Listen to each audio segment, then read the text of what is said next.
We're up to Daf Memhei Amid Beis. We're at the last three words of the Amid.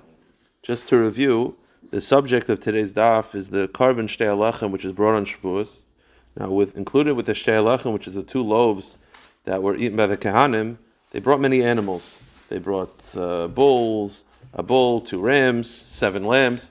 But the main focus is out of all those karbanos, they're very nice, and those karbanos are brought with the Shtei Alachem, but as we said yesterday in the Mishnah, they're not contingent on the Shtei Alachem. Meaning, if you don't have loaves, you still bring them. The ones that are much more interconnected to the Shtei Alachem are the 2 kvasim, the 2 shlamim, that were waved together with the Shtei Alachem. Now, because they were waved together with the Shtei Alachem, as we'll see today, they're very much connected to them. So we had a machlokes in the Mishnah yesterday, which one is more essential. According to Rabbi Akiva, the ikar is bread. You have the bread, you bring the kvasim. You don't have the bread, you don't bring the kvasim. Rav Shimon ben Nanas held the exact opposite. The ikar is not the bread, the ikar is the kvasim. The kvasim are the king. You have the kvasim, you bring the bread. You don't have the kvasim, you don't bring the bread.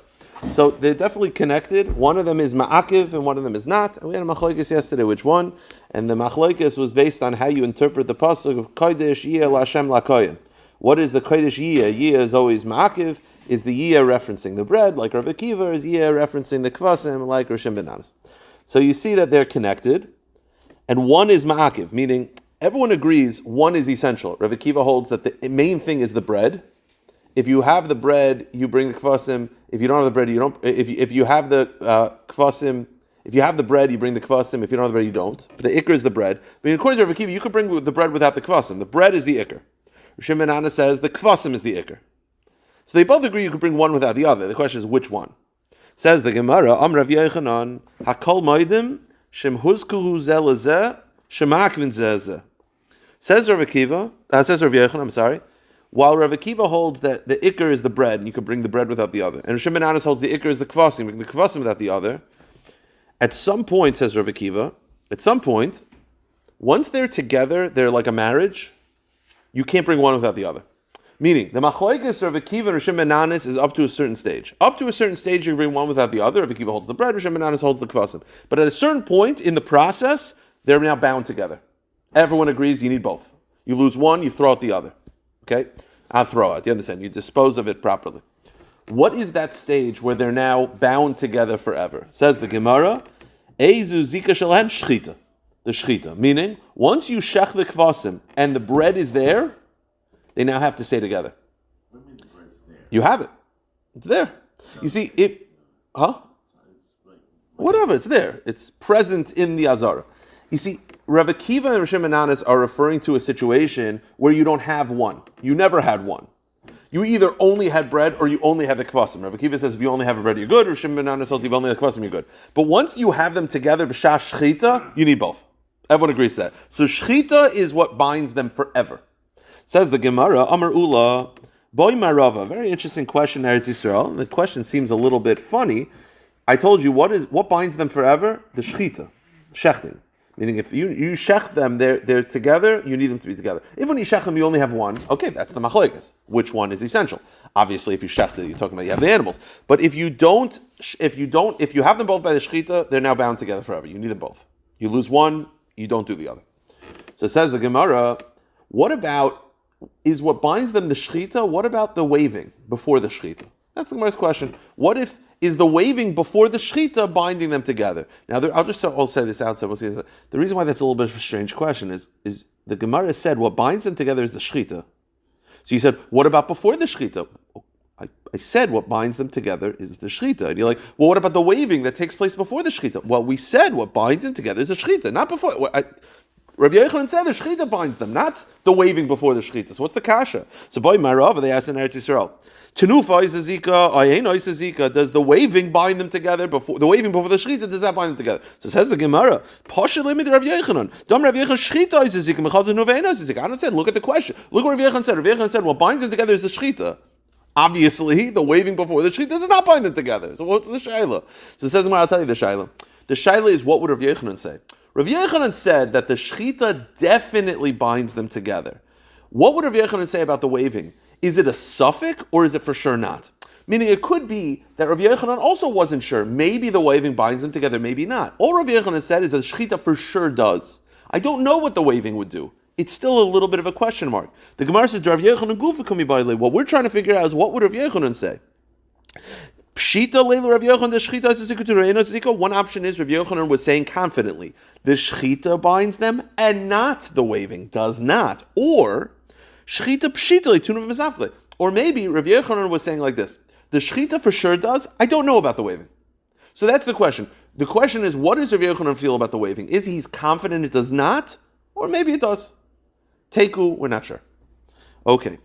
Amarle Rav Yehuda bar Chinna Rav Huna bered Rav Yoshia. Here's the question though. We said the machlokes of Yochanan, Rav Akiva, and Rav Shimon ben Anis as to what's essential is from the pasuk of Kodesh Yeh Lashem Lakohen. Kodesh Yeh Lashem Lakohen. So now you're telling me that what binds them together is for sure the shechita, but maybe the waving. Here's the question though. Says the Gemara, Haki ksiv Kodesh Yeh Lashem Lakohen Basa Tenufa ksiv Upligi ben Anis Rav Akiva. I don't understand. You're telling me that what binds them together is potentially the waving, but the pasuk that we're arguing about what's essential or not. You see, when Rav Akiva and Rav Shimon ben Anis argue about what's essential, it means they're not bound together. They're not bound together. One is significant, one is not. Rav Akiva holds the bread, Rav Shimon ben Anis holds the kvasim, but they're not bound together. So you're saying, does the waving bind it together? I have a very simple answer. No. How do I know this? Because the machlokes Rav Akiva and Rav Shimon ben Anis is based on that pasuk of Kodesh Yeh Lashem Lakohen. That's after the waving process.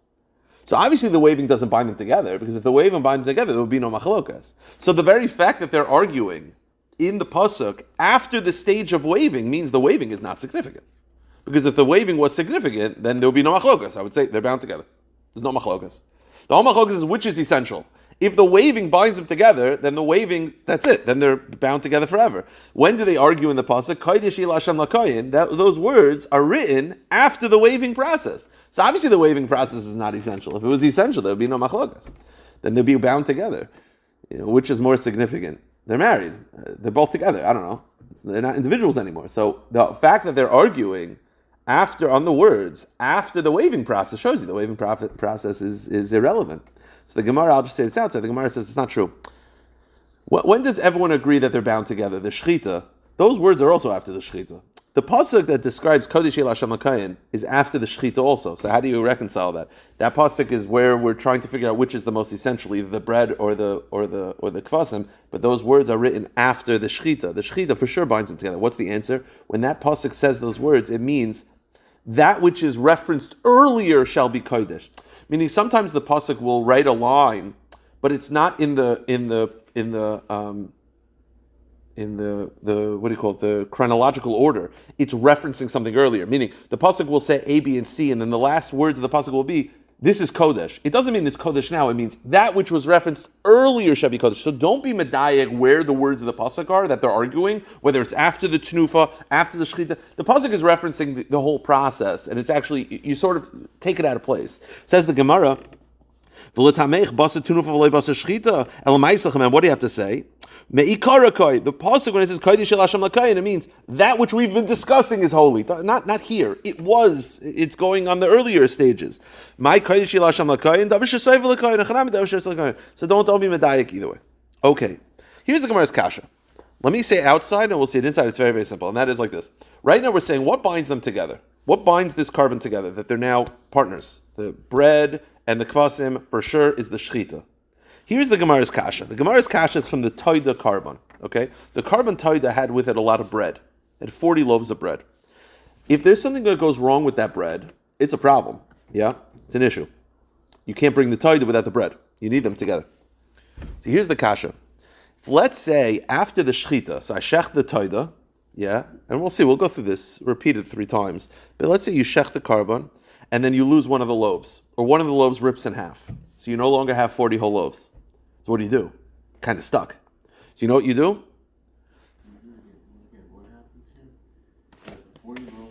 Oh, as we'll see the case, obviously. We'll see the case. The point is, you shechted the carbon, and then you lose one of the loaves. So the halacha is, as we'll see in a moment, you bring it as a shlomim. Meaning basically it converts from a taida. You can't bring it as a taida anymore because I can't do the taidas, the process, because I don't have the loaves with it. So what I do is I pivot and I make it into a shlomim. Okay, that's the process. Here's the question though. If the shechita binds it, how do you just convert it to a shlomim? If you tell me that it's still fluid after the shechita, I could be like, all right, I thought it was going to be a taida, we're actually going to make it into a shlam. Okay, but if now you're telling me that the shechita is what really binds the carbon, it sort of sets everything in stone. So if it was shechted as a taida, it should be a taida. I lost its bread, so throw it out. I don't know. How do you just make it like, oh, it's actually a shlamim now? And by the way, what that means is that if you brought the carbon taida, right, the taida was brought for what we bench gaimel for. That's what they used to bring a taida for. So if you show up with your taida because you took a boat ride, whatever it is, and then this happens, so you shecht, and then you lose the bread. What I, as the kohen, do is I pivot, I turn into a shlamim, and I call you back and I say, you got to bring another taida because you didn't bring a taida, you brought a shlamim. Okay, but the question is, how are you doing that? If the shechita solidifies the carbon, it should be set in stone. It's a taida. How are you just converting it to a shlamim? If you tell me the shechita is not solid, it's fluid, all right, we're still fluid. But if you tell me that the shechita is what makes it, so then how are you converting it to a shlamim? It should be a taida is a taida. That's the Gemara's kasha. Unless you want to say that as long as it's made into a different type of... No, because then I could convert it into an, a chat, whatever, I don't know, the animals don't work, but then you could just convert it to anything you want. The Gemara is going to end up answering is that the taida is specifically called in the Torah a shlamim as well, so Hashem gives you an out. So it is solidified, it is a taida, but Hashem himself says it could be changed to a shlamim, meaning this is not a proof that the shechita is not solidifying it. The shechita actually does. So how do I convert a taida to a shlamim? Because Hashem calls the taida a shlamim to give you that like conversion option. But that's basically the exception, not the rule. All right, well, let's see on this side. It says the Gemara, shechita is a zika, and the shechita solidifies the carbon that sets it what it is, that now they're bound together by the shtei alechem. But here's the question though, but what about a taida or mini? Regarding the taida as follows, by the way, there's 3 stages of when you could lose the bread. Ad shaloi shechita, shachta, nifras lachma. This happens 3 times. I'm going to repeat this 3 times. Basically, you show up with the loaves, you got the carbon. If you lose a loaf before the carbon, that's super easy. Get another loaf. You didn't shecht it yet. Nothing really happened yet. Get another loaf to replace it. Super easy. Yavi lechem acher v'shochi. That's easy. If you shechted it already, and then you lost a loaf, kisheshachta nifras lachma, you shechted it and then you lost a loaf, you're stuck. I can't sprinkle the blood as a taida because I don't have the loaves. But I already shechted it. So what do? Hadam Yizrk, you turn into a shlamim. So you do the zrikas hadam as if it's a shlamim. Habasa yechel, the meat is eaten by the kohanim and the owners as a shlamim. V'dei nidra lo yatsa, and you got to bring another carbon. Meaning, you call the owner back. You say, "Hey, Josh, listen, it wasn't a taida. You actually brought a shlamim. You got to bring another one." Okay, so you convert it from a taida to a shlamim. Again, you planned on bringing a taida. You have to bring a taida, so you have to replace it because you didn't bring a taida. You have to bring a shlamim. Because you lost the bread after the shechita. Now, what happens if you lost the bread after the zrikas adam? Then it's easy. Keep going. You go weiter, and all you do is you make sure that you, let's say you didn't lose the bread. Let's say the bread's split in half. So what you do is very simple. The 4 breads that you give to the kahanim, 4 out of 40 go to the kahanim. Make sure the kahanim get whole ones. That's it. But you keep going because you already did the zrikas adam. The zrikas adam. Keep going means you buy new bread. No, nothing. You go. You eat what you have. You just make sure not to give a ripped challah to the kahanim. Yaitza, you're fine. You already did it. The zrika is done. You have a broken challah. Okay, so you don't. But the zrika is done. You're already done. The zrika is the ikar. Once you did the zrika, it's a taida that was brought properly. How you lost a loaf of bread or you ripped it in half. So it's very simple. Okay, you're yotza. Check. Just don't give a kohen a broken loaf. Make sure the kahanim, the proportion that goes to the kahanim, are the good loaves. That's it. And the rest are eaten by the owners. So you give them 26. No, 4. I think 4. I give one per. I think you give one per. They get one per. You give 3 instead of No. You give them 4. You just. not 4, 1 ripped. There are 40. You have 40 loaves. 1 ripped. Right. Okay, that's. So you have 39 loaves. So you give 4 to the kohen, and you get the ripped loaf. Okay, the point is just make sure the kahanim get good ones. That's it. Says the Gemara, Halechem Pasol, Nizr Kadam, if after the Zrika you ripped one of the loaves, Tarmin Shalom Alaparis, then just make sure the kahanim get the truma of the kahanim are the full loaves. That's the first halacha where one of the loaves ripped. Second case, very similar halachas, mamish almost the same, but instead of the loaves ripping, one of the loaves is taken out of the azara. So it's very simple. If before the shechita, one of the loaves is taken out of the azara, so it becomes disqualified, very simple, machnisa v'shaychit. Bring another loaf, and replace it. Same thing. I'm sorry, actually, you could just bring it inside. You don't have to replace it. Bring it inside because before the shechita, it's not a problem that it left the azara. Second halacha, if after the shechita, one of the loaves broke, was taken out of the azara, so now I don't have 40 loaves, I only have 39. So it's very simple. This also turns into a shlomim. It's the same thing. Again, it's a problem. I cannot replace it because I already have the shechita. So what I do is I turn it into a shlomim. And the last halacha is nizar kadam. If after the zrikas adam one of the loaves left the walls of Yerushalayim, tar masha b'fnim masha b'chutz. Very simple. Just make sure to give the kayim the ones that stayed inside. That's the second case where instead of ripping the loaves, that's where the loaves left the azara. Now the third case where the tumah. Says the Gemara, if before the toida was shechted, one of the loaves become tameh, maybe replace it. Very simple. If after shechita one of become tameh, so you would expect turn into a shlomim. It's not true. When it comes to tumah, the tzitz helps. So this actually the tzitz fixes, so it's okay. It's as if it wasn't tameh. Tadam yizrak abasiyech v'nei nidra yatsa shatzitz meratzel tameh. Ba'alechem posel.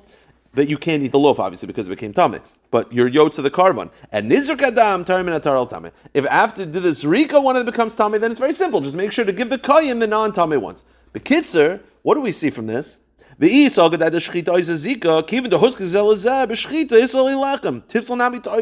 Gemara's kash is like this. If you're telling me that shchita solidifies it, so we said that if after you shechter one of the loaves, let's say, gets flushed down the toilet, so what do? Turn it into a shlamim. Well, why turn it into a shlamim? It was solidified as a taida. It should be puzzle. How are you just converting it to a shlamim? So that the Gemara answers, Shani taida rachmane kari shlamim. The taida is different. The pasuk itself calls the taida a shlamim. That shows you that generally you cannot just convert the carbon because the shechita solidifies it. So it's a taida. So how do you turn it into a shlamim? The Torah calls a taida a shlamim to give you that conversion option. Says the Gemara, Ma shlamim kreivim b'lei lechem af taida kar b'lei lechem. The Torah calls the taida a shlamim to tell you that if something goes wrong with the bread, it can be brought as a shlamim. Okay, good. The Gemara is a kasha. Kasha is like this. I'll just sort of say this outside. The kasha is as follows. What they would do with the shtei halachim is they would take the two kvasim, they would take the two shlamim. Shlamim are generally waved. That's part of the process of every shlamim. They would wave the shlamim. So they would take these shlamim and they would wave them with the loaves of bread. So the Gemara wants to know, what if one of them becomes disqualified? You have to replace it after the waving process. Let's say I wave the bread with the lambs. Okay, and then something goes wrong with the bread. So we said the waving does not solidify it, get new bread. The question is, do I have to redo the waving process? In other words, I waved the shlamim already. They were part of the first waving. Then the bread was disqualified, I had to replace the bread. This second loaves, do they also need to be waved? In other words, is the waving of the bread essential? Or is the waving of the bread just of the form of waving the shlamim? You're supposed to wave the shlamim with the bread. But the ikr is the shlamim. That's the question. So if something goes wrong with the bread and you have to replace the bread, do you have to re-wave the bread the second time? Or do you say, no, the karbanos are the same animals, they were already waved, you're fine. That's the Gemara's kasha. Says the Gemara, Rav Yirmiyah, im timsi loymar tnufa oisa zika. Wouldn't that go back to the machlokus as to whether the bread's the ikr or whether the animal? The Gemara's going to talk about it. Im timsi loymar tnufa oisa zika. If let's assume that the waving makes it essential, the waving solidifies the relationship, then here's the halacha. This is if you assume that instead of the shechita solidifying the relationship, it's the waving, that once the waving, they're bound together, then it's very simple. If after the waving process one of them gets lost, you're going to have to replace them both. So there's no shaila about re-waving one without the other. If the waving locks them in, then if after the waving you lose the bread, you have to replace both. You lose the kvasim, you have to replace both. So it's not a shaila. Avad alechem, go to the next page. Avdu kvasim avad alechem. So there's no shaila about that. Our shaila is as follows. Our shaila is, if let's say I assume that the waving...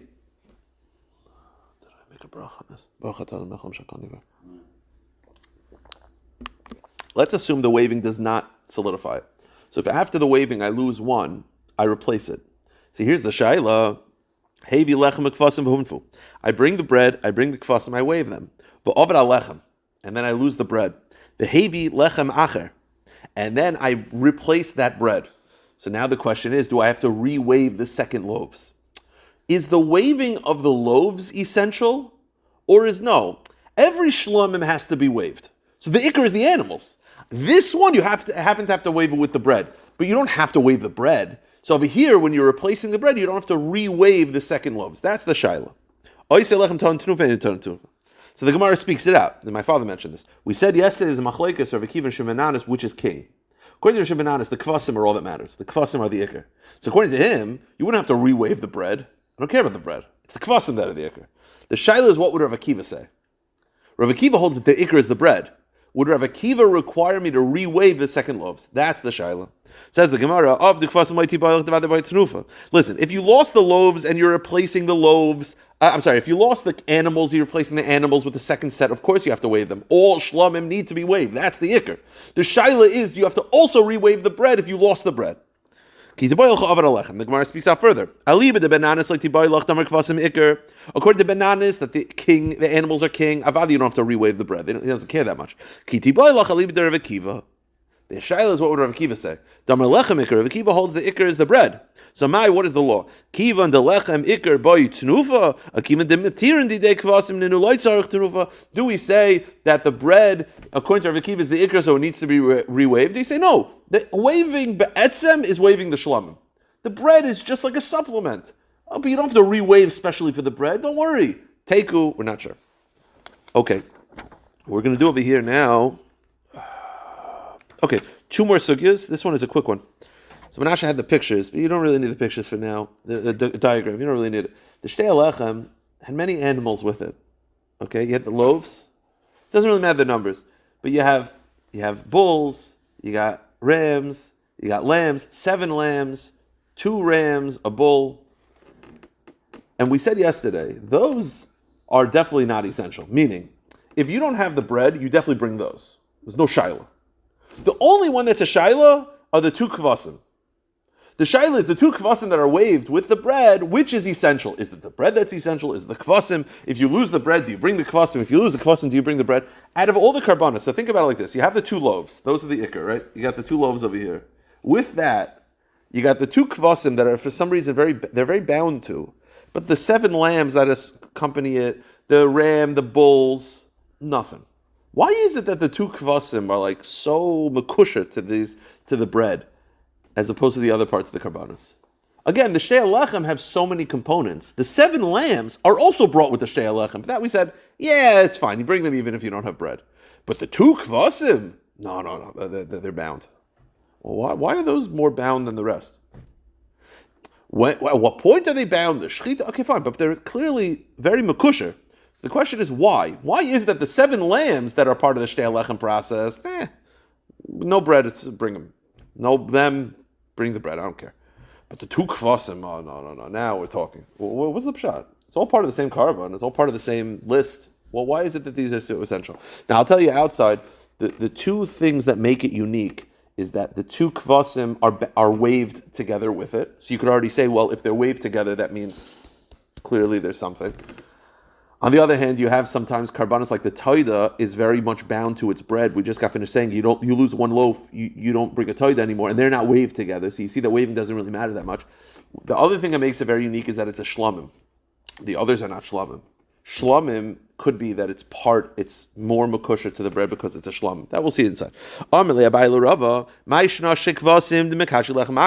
is it the two shlomim kvasim are so connected, essential to the loaves? How come the 7 lambs, the bull, and the 2 rams are not essential at all? Why is it that they're just like everyone agrees those don't matter as much? Why is that? So says the Gemara, again, it's all part of the shtei alechem carbon process. So why is that? So Amrle, attempt number 1 is I think it's the most obvious answer. Out of all the carbonos, which are you waving with the bread? The 2 kvasim. So obviously 2 kvasim are more makusha. You don't wave the 7 lambs, you don't wave the bull, you don't wave the 2 rams. There you go. Says the Gemara, so you're telling me what waving something together binds them? What about the taida? The taida is super bound to all its loaves, it's 40 loaves. You don't wave them together. So you see that waving doesn't matter. Says the Gemara, okay, the answer is, you're right. Look at the taida. The taida is bound to its bread. They don't wave together. You know what the taida is? We just got finished saying the taida is called the shlomim. So you see the shlomim and the bread, Shlomim and bread. That's the sandwich. That's what we're talking about. So Hashem connects the toida, the shlomim and the bread. So out of all these karbanis, the bull is not a shlomim, the 7 lambs are not a shlomim, the 2 rams are not a shlomim, but those 2 kvasim are shlomim. So it's the shlomim and the bread that combo. Says the Gemara, midami. Wait a minute. So you telling me that? And how do I know that shlomim is significant? Because it's learned that from the toida. Midami hasam leka zvachim achrina badayu. Hacha ikka zvachim achrina badayu. Look to shehani b'hani. You can't compare the two. The Toida, how many animals are there by the Toida? 1.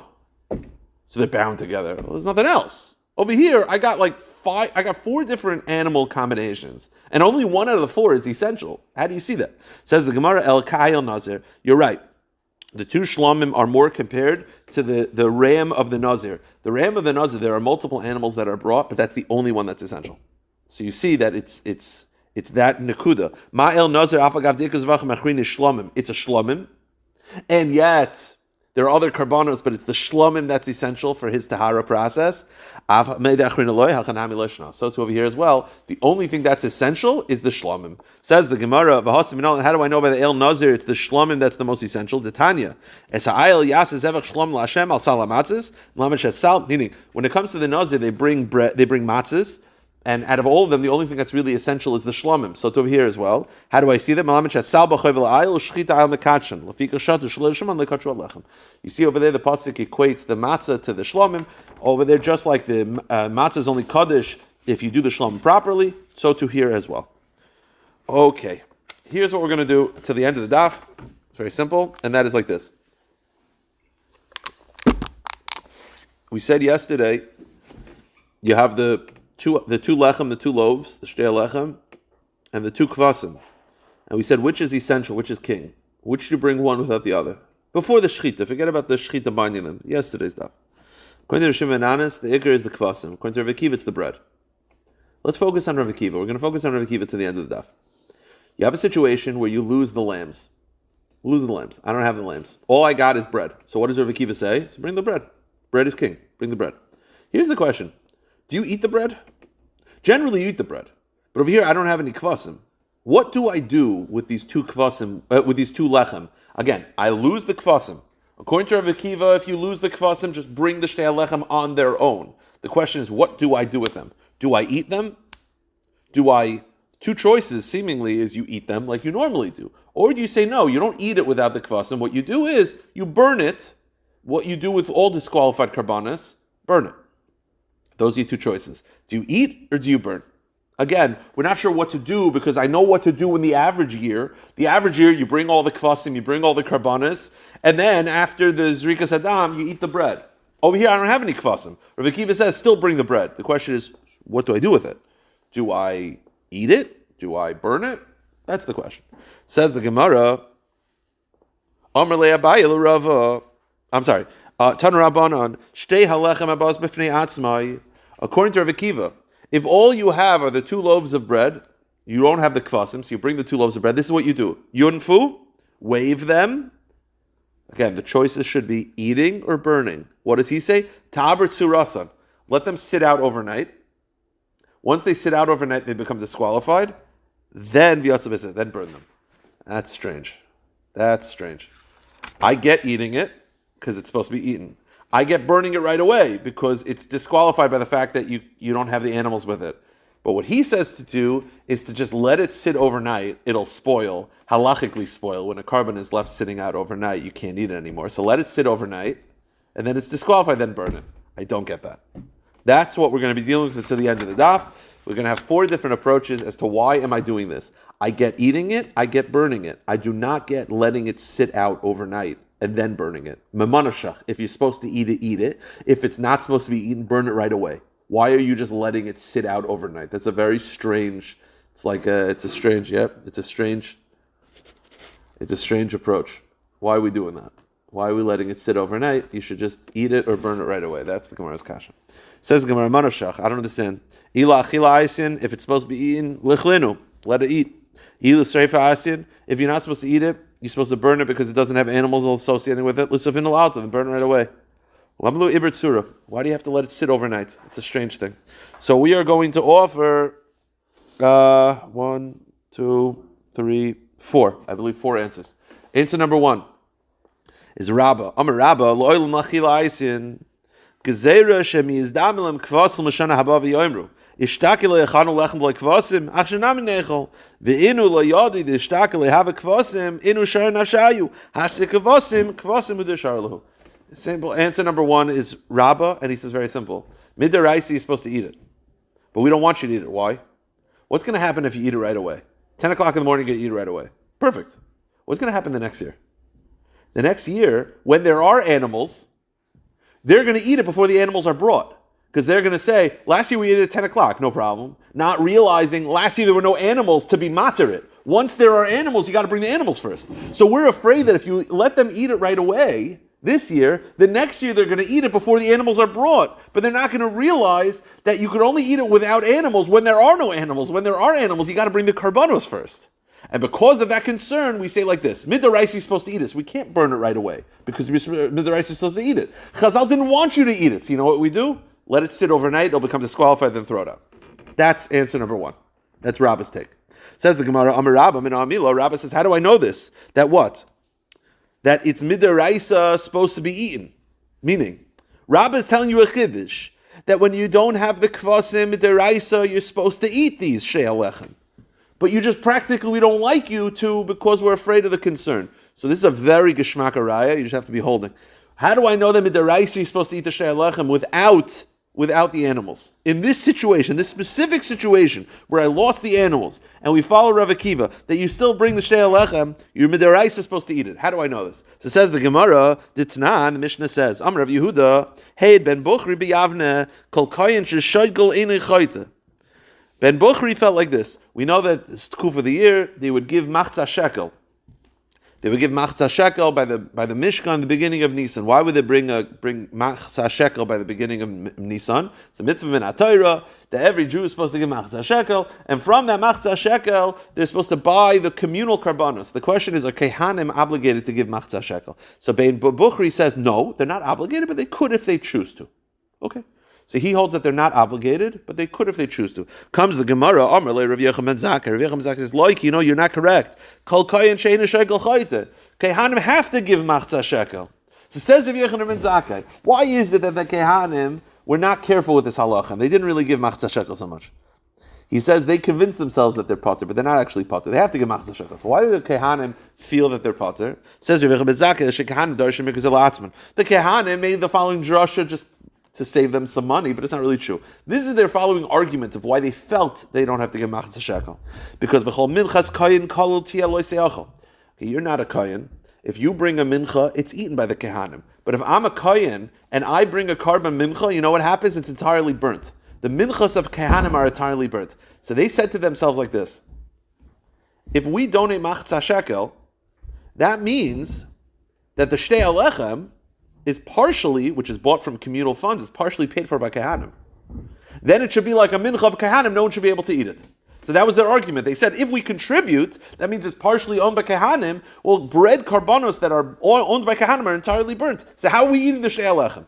So they argued, how are we eating the she'al lechem if we pay for it? So therefore we don't have to pay for it. It's not true, but here's the point. They said how are the she'al lechem eaten when the Kehanim pay for it? What year were they talking about? If it's talking about a she'al lechem with the animals associated with it, the standard year, why would I call that a mincha? That's bringing with an animal. I have many cases of bread karbanos that have animals associated with it that's owned by Kehanim that you're able to eat, like every toida.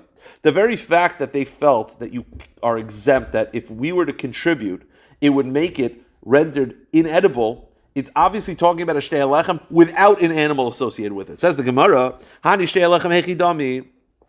So this she'al lechem that they were saying, how if we pay for machzah shekel, then we're partial owners of the she'al lechem. So how are they bringing this as karban? How are we eating it? Which year were they referring to? If they're talking about the standard she'al lechem when there's kvasim associated with it, is that a shayla of how could it be if it was paid for partially by Kehanim? How could we eat it? A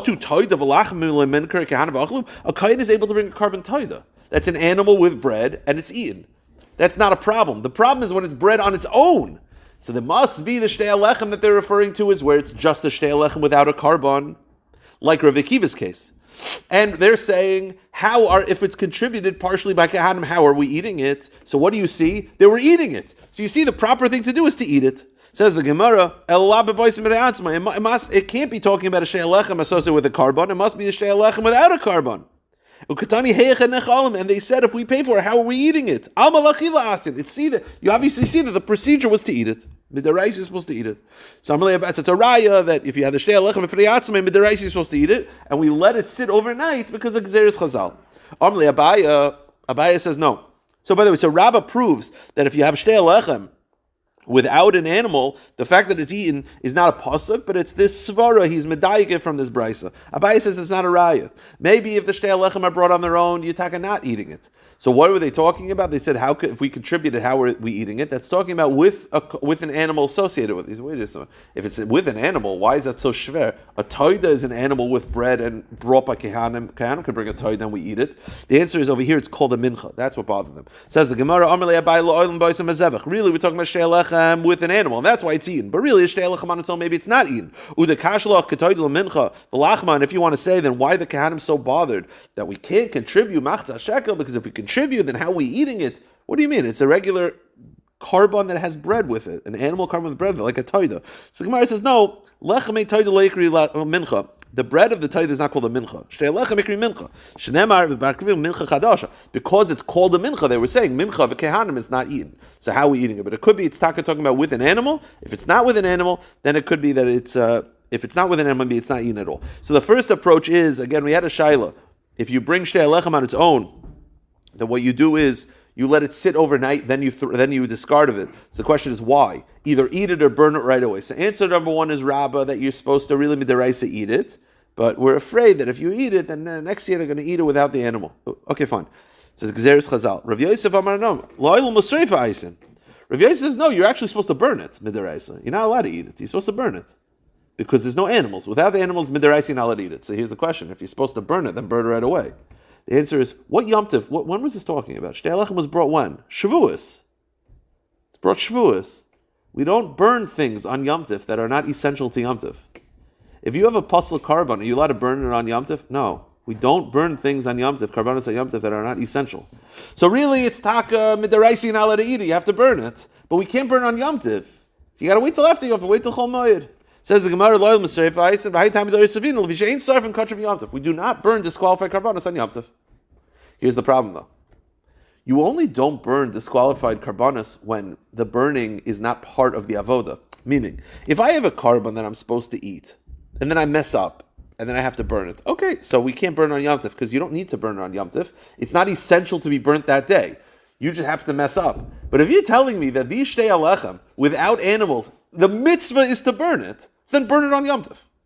Says the Gemara, Amle Abaya mi dami, hasam lav mitzvosen kach, hacham mitzvosen kach, lusafinu. You know what they would do with on Yom Kippur? They would take the par and they would burn it. Why? Because you're supposed to burn it. If that's the mitzvah, that's the mitzvah. So what's going on? So a third approach, Rav Yosef, Rav Yosef, I think, has the easiest answer, and that is, you want to know why we don't burn it right away? It's very simple. What are we talking about a case over here? We're talking about a case where I only have bread, I don't have the kvasim. It's 10 o'clock in the morning, 11 o'clock in the morning, whatever it is. The question is, I don't have the kvasim, so I just bring the bread on their own. So the question is, should I eat it, burn it? So we say, wait till tomorrow, then burn it. What's Rav Yosef saying? Midaraisi is supposed to burn it. So why not burn it right away? I'll tell you why. Buy yourself some time. What if the kvasim then show up? Right? We're talking about a situation where they can't find lambs. So why not? You can't find kvasim. So can't sheep, whatever it is. So why not burn it right away? I'll tell you why. Buy some time. It's very simple. What if you burn it at 10:30, and then all of a sudden 10 minutes later the guy comes, he's like, I got the kvasim. We already burnt it. So wait until tomorrow. Burn it tomorrow. It's very simple. Just buy yourself some time. When you're missing something and people are searching for it, buy yourself some time. So Gemara says, it's a good point though. Then why do you have to wait till tomorrow? Wait till the last time you could bring the carbon. They didn't bring the carbon after the afternoon tamid. The afternoon tamid was, let's say, 3 o'clock in the afternoon. After the 3 o'clock in the afternoon tamid, they would no longer bring the kvasim. So the question is, I get stalling. It's a stall tactic, basically. So the question is, the Gemara is going to say, I get stalling, but why wait till tomorrow? Just wait till, when's the last time you could bring the carbon? After the afternoon tamid, it's too late. That's 3 in the afternoon, so wait till 3 in the afternoon. Why wait till tomorrow? 3 in the afternoon, then burn it, because you know you're not going to get, there's no point of stalling anymore. Says the Gemara, Amalei Abaya, Tinich, calls Zmana Kravasa and Labasa Achli Savinu, so burn it after the afternoon Talmud. Says the Gemara, you're right. Man tu b'tzarasin am diktani tzuras hakravasam. That's what we mean. We don't mean you have to wait till tomorrow. We mean wait till it's no longer being able to be brought, then burn it. One last answer. Rava Amar lachila aisin. Ugzeir misham Rabba v'lam matayim mikra. Rava says, I agree with Rabba that midaraisa it's meant to be eaten, but we're afraid that if we allow you to eat it, then the next year when there's animals, you'll eat it before the animals, not realizing that last year we were able to eat it without the animals because there were no animals, but if there are animals, you have to wait. Okay, but how did we know that midaraisa you're allowed to eat it? So Rabba was medayik from Kehanim, Machzah Shekel. He says, I have a pasuk. The pasuk says, Mefurish, you're allowed to eat it in this situation. And we'll end with this. Rabba says, how do I know that when there's a shtei lechem without animals, you're allowed midaraisa to eat the shtei lechem? D'chsiv, Mimoishe v'yisechem taviu lechem tenufa bikurim. The pasuk calls the shtei lechem like bikurim. Ma bikurim b'fnei atzmai, just like fruit are brought even without animals. They're brought without animals. So too the shtei lechem is brought without animals associated with it, like Rabbi Akiva. Umina. But if you're comparing it to bikurim, say, keep going. Ma bikurim lachila. Just like the bikurim is meant to be eaten, so to the shtei lechem b'fnei atzmai b'deraisa eaten. And if they don't eat a midaraisa, it's a gzeirus chazal, and that's why it has to be waiting till the next day. All right, we'll stop here.